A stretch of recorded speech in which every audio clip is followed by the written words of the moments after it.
Welcome to Truck Tech. I'm Thomas Watson, and springtime is nearly around the corner. April, you see the end of March, April, a lot of activity, and basically, especially with trucking, but autonomous trucking is also seeing quite a bit of activity. We're talking about recent releases with driverless operations. There's a bunch of companies announcing it, and one of the big things, especially in the autonomous trucking space, is that safety. It's very, very important to not only when you're showing the casing this new technology, prove that it is not only roadworthy, but it's very safe for those on the road. And so we're talking with the folks at Aurora today, and they've done just that. They have released recently a informational report that's showing the final steps required to deploy driverless trucks safely. And one of the big things that Aurora and other autonomous vehicle makers are talking about is that you got to show your work. And so this is going to be one of the big themes that folks need to keep an eye out as we are seeing these innovations and deployments. And so without further ado, let's welcome on Nat Beuse, is Chief Safety Officer at Aurora. And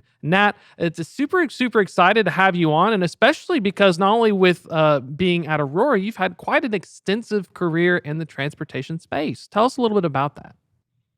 Hey, Thomas, thanks for having me. And you're right, spring is in the air, as they say. I'm based here in Pittsburgh, and we've had ups and downs of spring, but definitely more on the upward trajectory than more snow. So it's definitely a nice time of year. So yeah, so my background, I've been a safety guy for a long time now.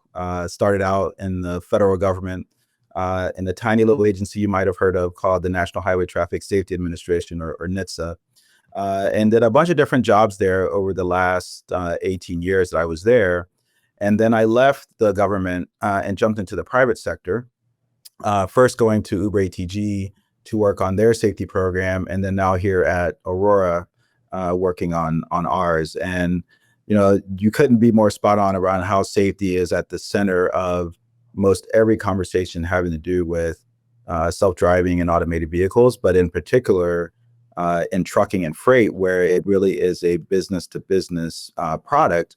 And by default, there is a level of safety that is expected out of the products. And so, super happy to be able to continue that early mission that I was on in the government, which was, to save lives, and continue to do that here today.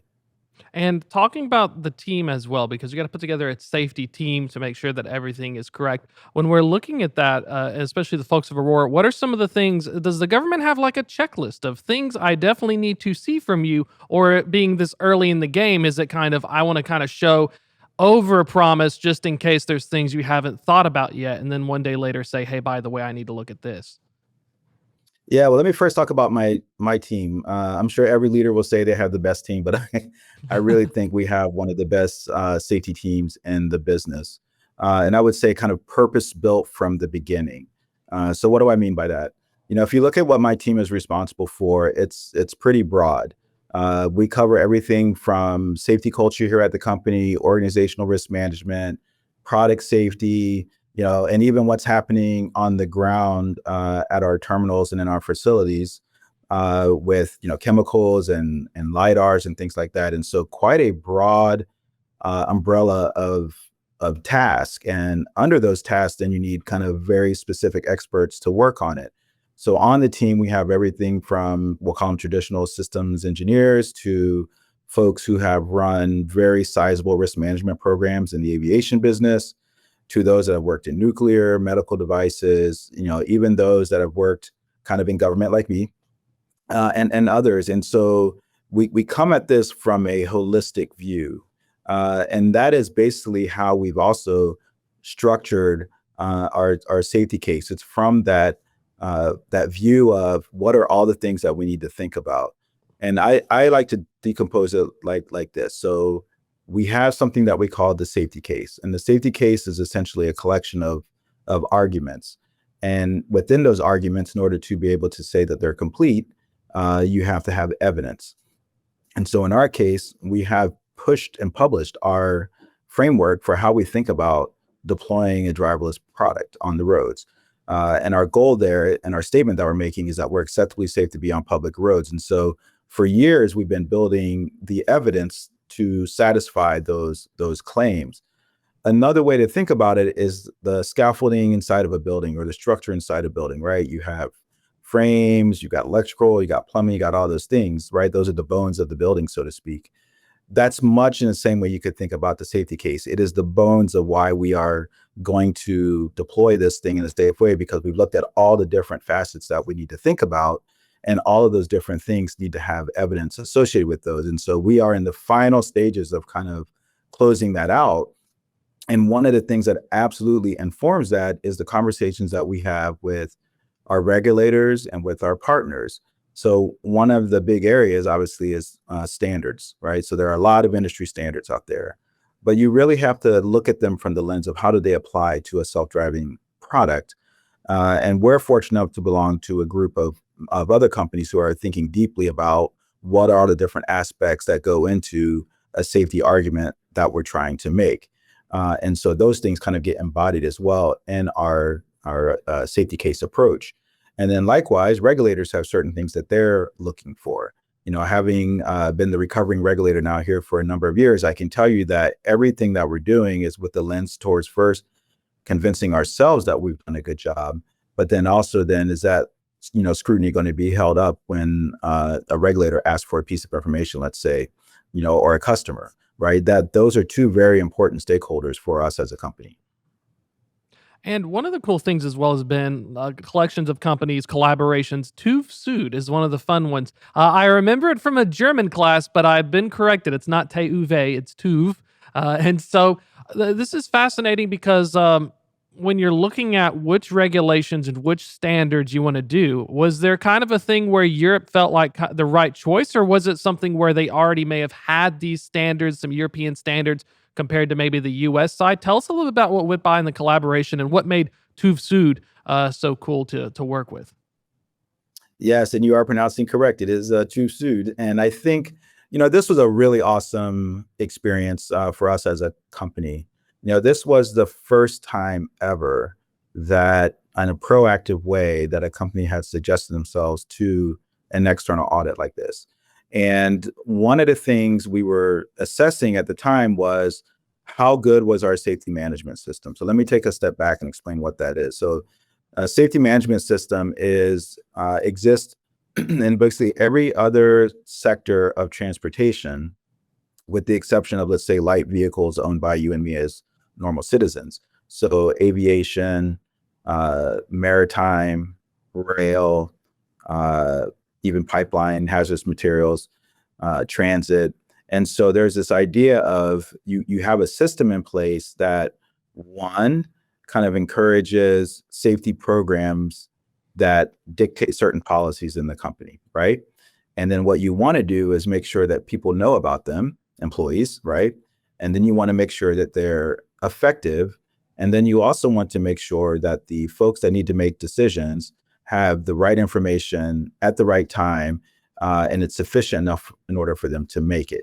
And so when you think about SMS or as a whole, really what we're trying to do there is embody, let's say, the organizational approach to safety.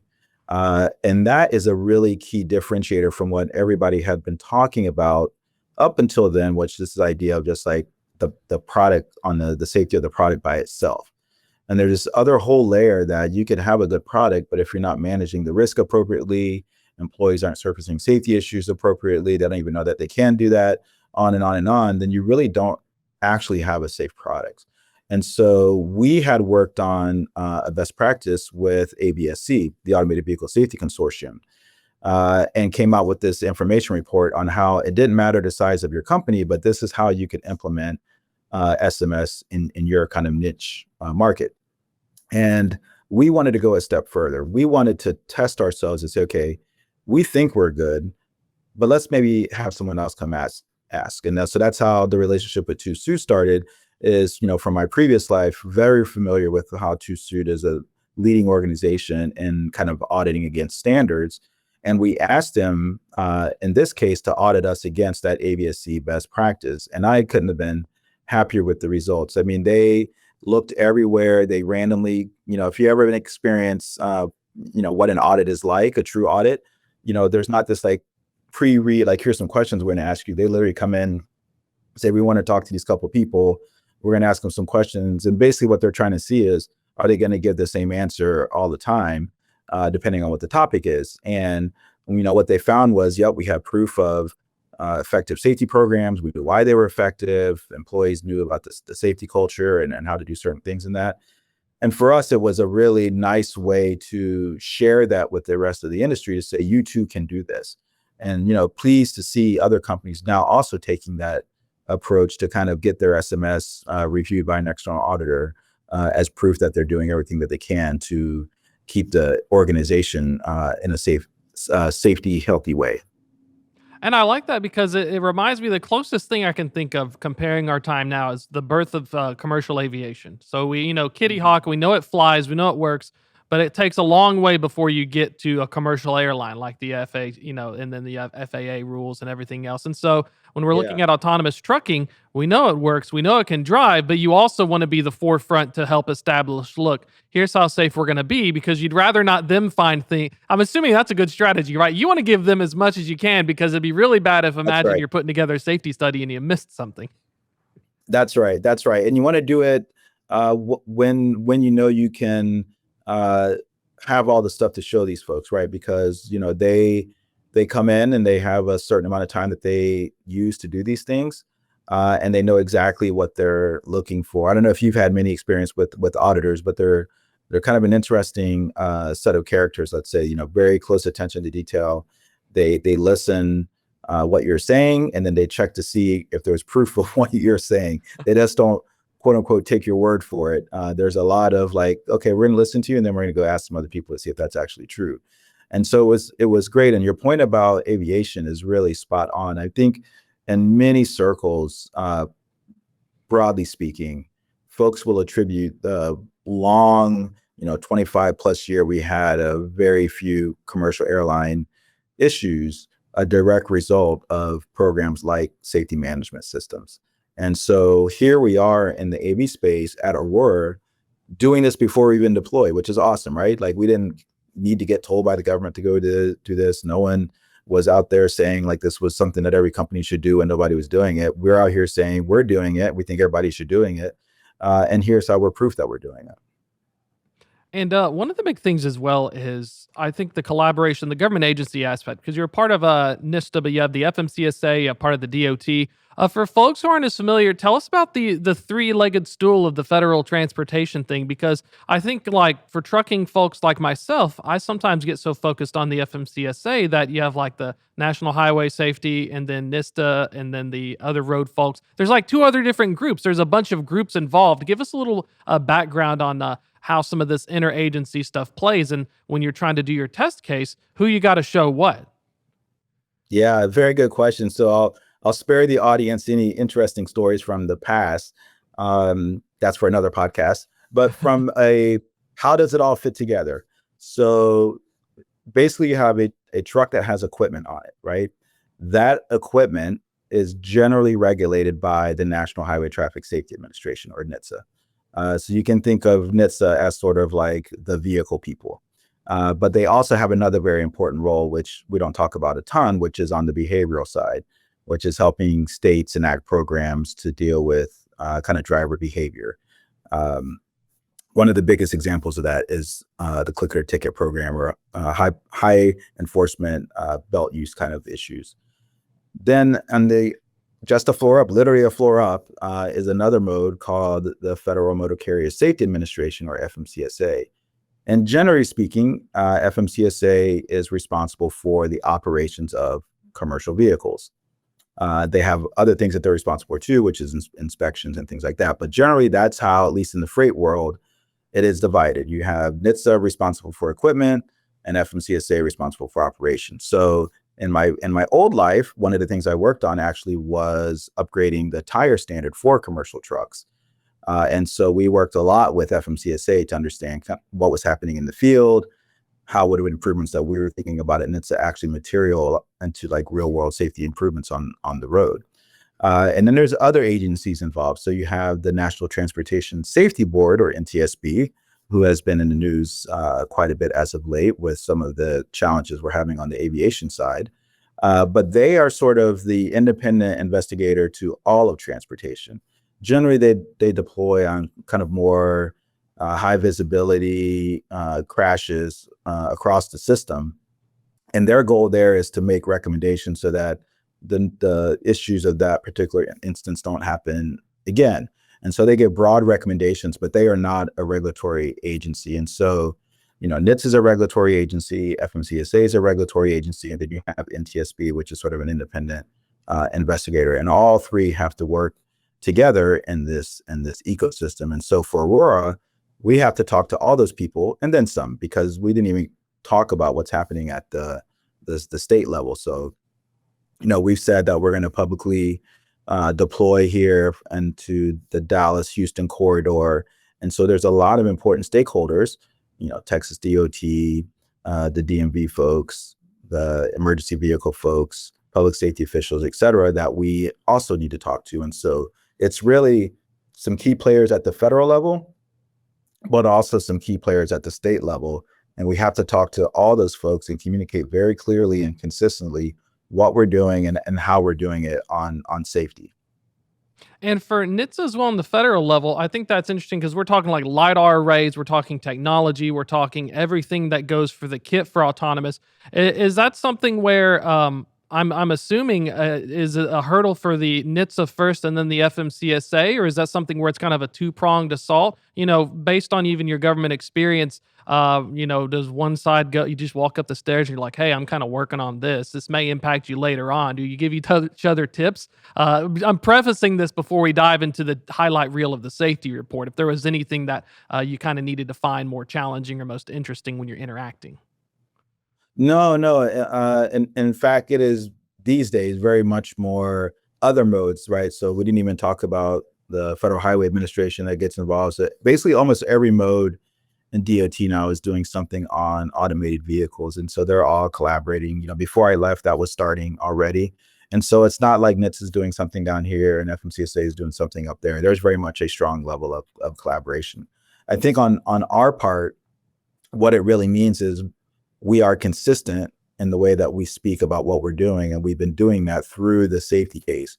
And so you could look at it from this lens. What the safety case has allowed us to do is, have the conversations that people want to have. So NHTSA is, primarily concerned with, how's this driving system safe? How have you thought about validation? All those things dealing with let's say the equipment. And then FMCSA has been, concerned about that and has questions about that, but they're kind of relying on their NHTSA counterparts to do that part. And then they're working on like the more, okay, what happens with inspections, right? How did, trucks have to be inspected on the trip. How is that going to factor in with automated vehicles?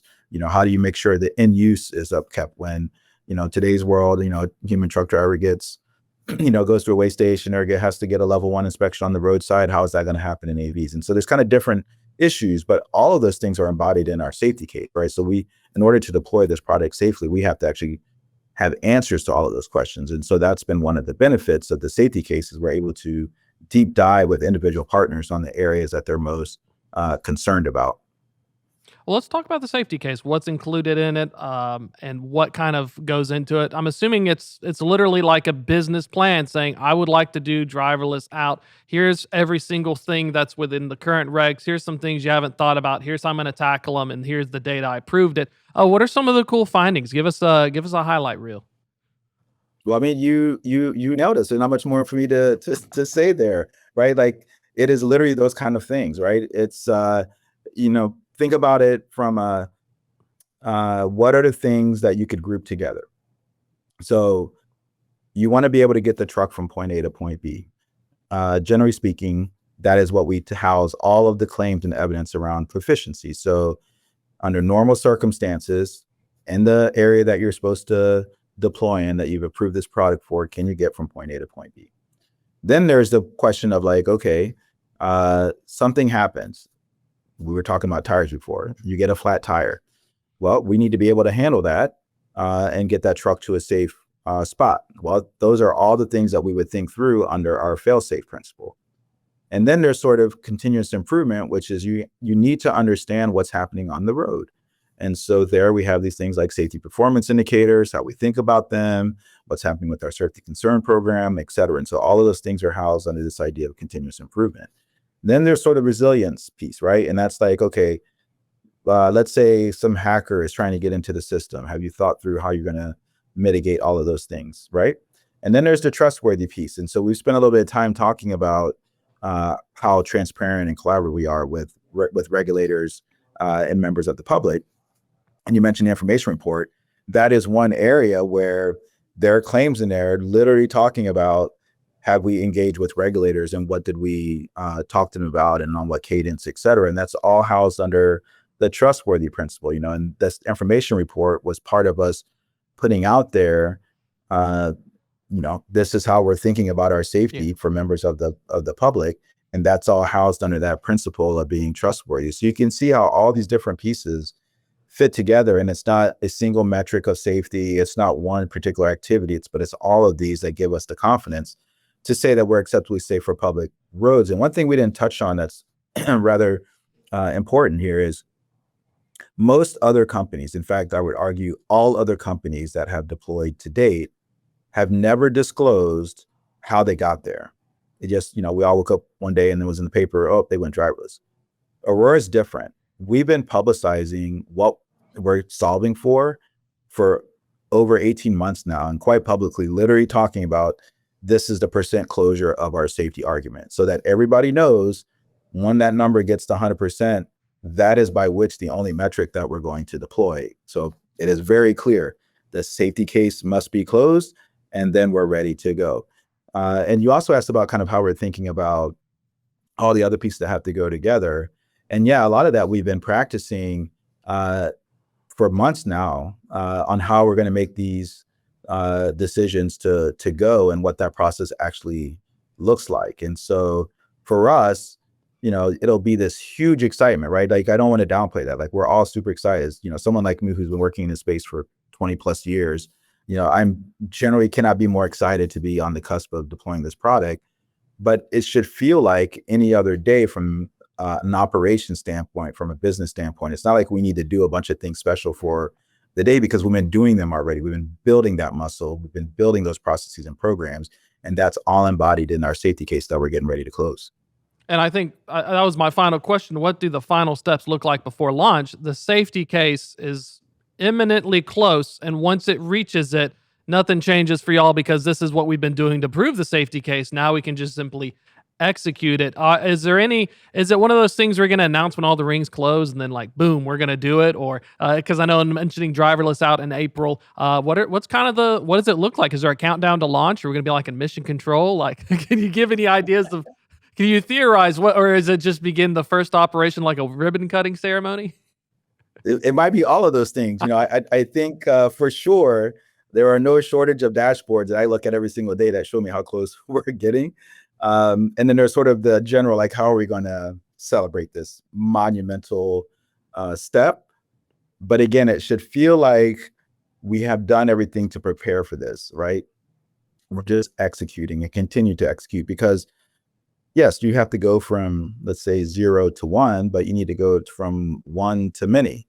And you don't want to do a bunch of things that get you ready to go to 1, and then you have to redo everything when you're going from 1 to many, because then you can't scale this product in a safe and effective way. And so we're building all of those things now. So when we get to 1, going to the 1 to many is just another step of execution. And so, yeah, I don't want to disclose all the cool things that we're thinking about for our launch, but there will be no shortage of excitement, no shortage of celebration.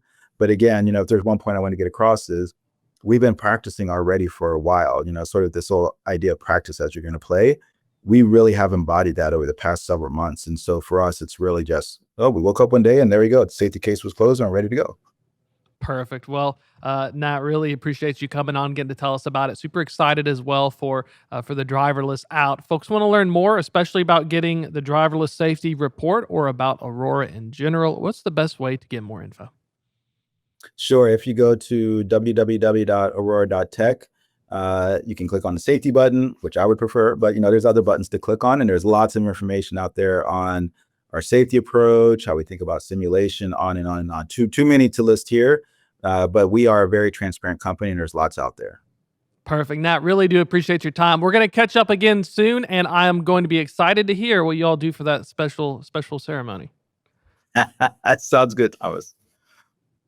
That's going to be a wrap for today's show. But if you're just joining us, we'll be on Apple, Spotify, and YouTube, wherever you can find your podcasts. While you're at it, check out the Truck Tech newsletter. It comes out every Friday at 11 a.m. Eastern. Finally, sign up. There's something in May on FreightWaves that is the Freight Fraud Symposium. Check it out on live.freightwaves.com or our events. Sign up for it. It's in person. I won't be there, but people a lot cooler than I am will be talking about fraud stuff. So that's my pitch at the very end. Thank y'all so much for watching. Always a great time. Thank you so much for your time. We'll catch up again next week.